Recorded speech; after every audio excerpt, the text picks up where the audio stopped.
So I'm going to go through briefly how behavioral patterns are developed. I've already talked about it a bit, but this is just another angle on it to help really consolidate this information. So we start developing behavioral patterns from the moment we're born as a result of our physical, mental, emotional, familial, cultural, societal, environmental conditioning. Habitual patterning includes our internal thought processes, our emotional responses, our lifestyle habits, and how we relate with other people in the external world. So I'm going to be going through this little diagram. So we start off at the center, and actually I've got the wrong color there for the green, but it doesn't matter. So we start off at the center where the most important paramount issue for us is safety and survival. We must stay alive. So our need for survival is paramount, and a real or perceived threat to either our physical or emotional survival will result in similar, in other words, it's similar for whether it's real or perceived, in a similar internal fear-based response, which we'll be going into. That's at the very core of things.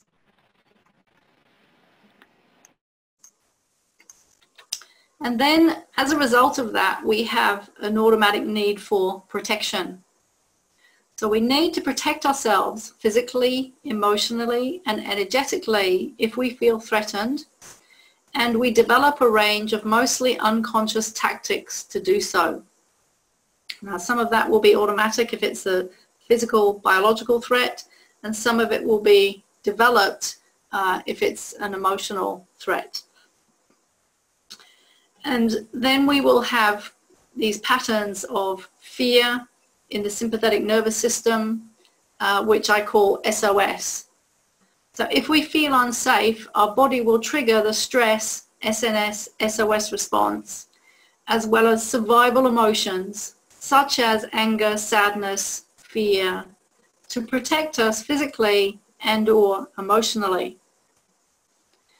And over time, we create false limiting beliefs about ourselves, along with false self-worth emotions such as guilt and shame. And then we also create patterns of thinking such as worry, worst-case scenario thinking, imagined reality, pessimism, negativity, in an unconscious attempt to protect ourselves. So this is really important. A lot of our thinking, which is pessimism, worst-case scenario, what I call imagined reality, it's all in our head, it's only in our head, it's not in somebody else's head, it's in our head. It's all an unconscious attempt to protect ourselves.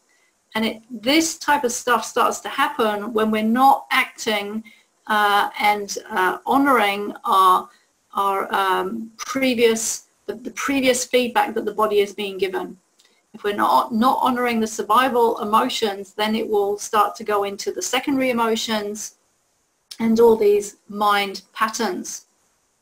And then we act and behave from all of that. So we develop behaviors which match our beliefs and self-worth, and we find ourselves acting inauthentically and fearfully, even though we'd like the courage to behave differently. And as a result of that, we develop behavioral patterns.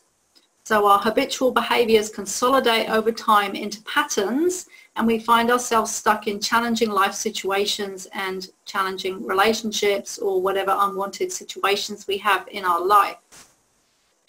So the keys to changing behavioral patterns, we now start looking at solution. Now, I saw this quote on Facebook. You might have seen it if you're on my page. No one is coming to rescue you from yourself, your inner demons, your lack of confidence, your dissatisfaction with yourself and your life. Only self-love and good decisions will rescue you. Now, in essence, interestingly enough, because I didn't see this quote till way after I developed this program, this is the two elements of this program: self-care, which, self-love, and good decisions, which is, creating healthy behaviors. And another quote, your beliefs don't make you a better person, your behavior does. So even though we have all these beliefs in our unconscious, we can actually start to change things, you know, in a backward way, if you like, through changing our behavior. We can change our behavior, and then our beliefs will actually change as well. So as I said, the keys to changing behavioral patterns: awareness of the problem and a desire to change, strategies in an easy-to-use formula, which is what this program offers, courage and commitment to take action and follow through, a willingness to respect yourself and be honest with yourself and others, and consistency, patience, and persistence in using the techniques. And as I've said before, you know, what stops you doing all of this is, if this is what you ideally want, well, the internal fear, the imagined reality, and the secondary gain. So this is what we have to work through and move through.